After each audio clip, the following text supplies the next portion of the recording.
Hello everyone, I'm Jinhui from Dunhuang Academy. Welcome back to Appreciate Dunhuang Online.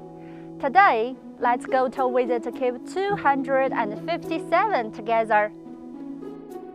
We are now in the Cave 257. This cave was constructed in the middle 5th century of the Northern Wei dynasty. It has a central pillar and a ceiling, gabled in the front and flat in the back. The central pillar in the middle of this cave originated from stupa holes of India. This type of stupa caves have a rectangular main chamber. A square stupa abuts the ceiling in the form of a pillar with niches on 4 sides containing Buddhist statues.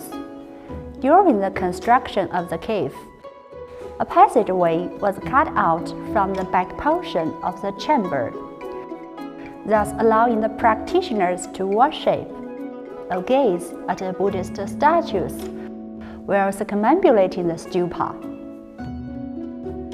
The front part of this cave has a gabled ceiling, emulating Han Chinese architecture. This type of the caves predominated during the Northern Dynasty period, but lost its popularity during the Sui and Tang dynasties. The large arched niche on the east-facing side of the central pillar has a seated preaching Buddha, with his right shoulder exposed, right hand raised upward, and the left arm extended forward. The Buddhist art in this cave shows a strong influence from India, where the Buddhism originated. Behind the sculpture, we can see some flying apsaras on the wall of the niche. Apsaras are celestial beings originated in India as a part of Buddhist pantheon. Angel-like, they make offerings to Buddha by scattering flowers, playing music, and dancing. After the celestial beings were introduced to China, their music and dancing characteristics were enhanced. And although they have no wings, they can fly at will. The floating ends of their skirts and streamers reveal their movements in the sky. These images are unique in Chinese art. 5,000 to 6,000 images of apsaras have been preserved in Dunhuang caves, known to be a veritable treasure trove of apsara art. Apsaras of the Northern Dynasties period usually appeared on cave ceilings, murals with narratives, and in printing scenes.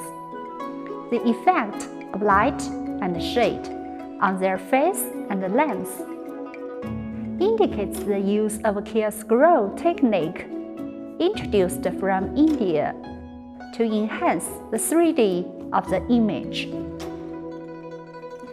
Apsaras of the Northern Dynasty have slender figures, ethereal streamers, and a strong sense of flight. This statue, standing on the corner of the central square pillar, is the earliest extant statue of a heavenly king in Mogao grottos.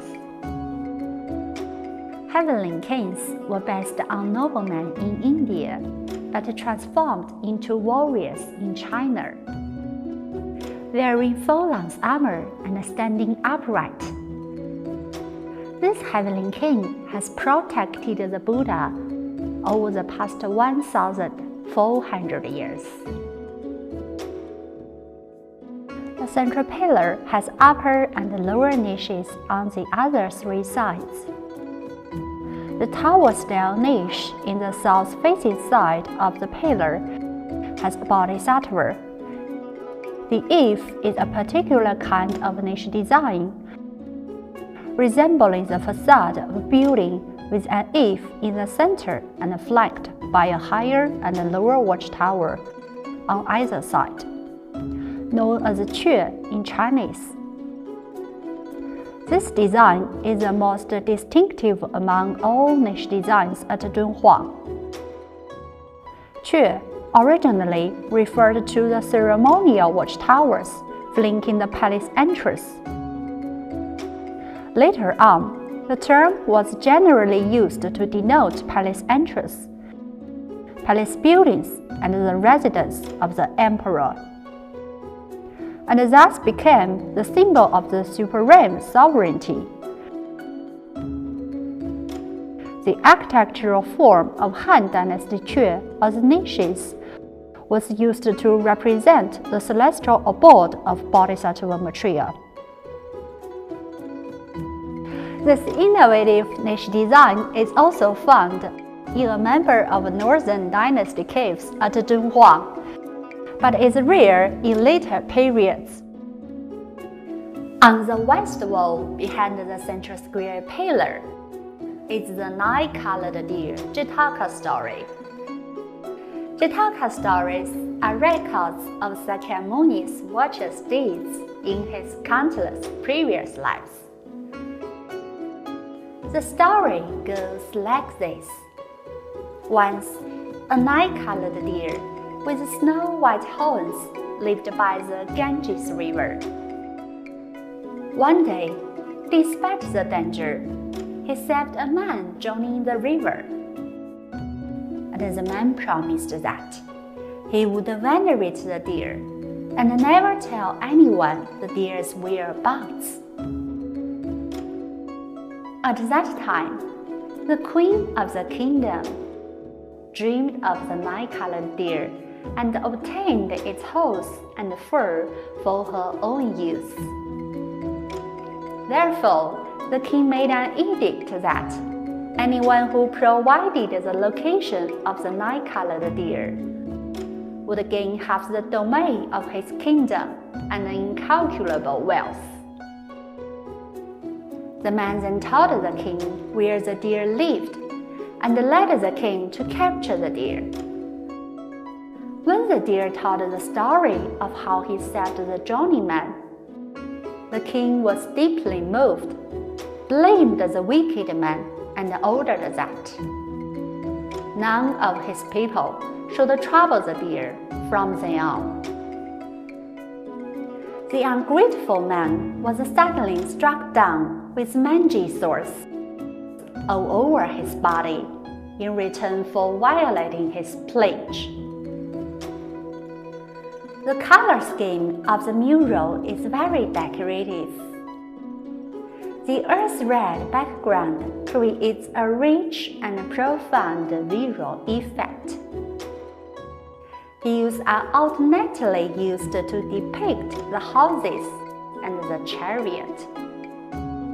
The mountain peaks in the foreground are represented by malachite green, ochre, white, and black in alternation. This painting is one of Dunhuang's earliest sequential narrative paintings. Considering that the episode of the deer saving the man and the episode of the queen urging the king to catch the deer occur simultaneously, the painter has depicted two narrative strands starting from either end of the mural and ending at the center.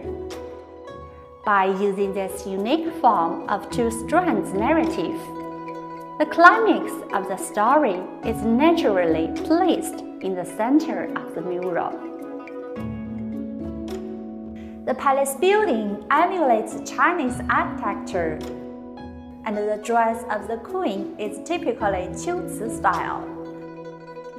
So Dunhuang became an area where Western culture impacted and intermingled with the Central Plains culture, giving birth to Dunhuang's unique local culture.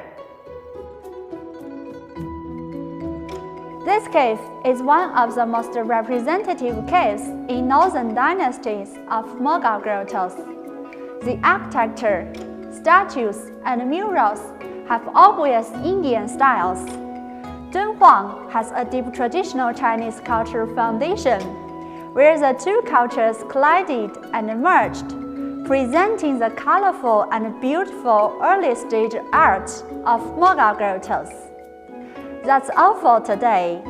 See you next time!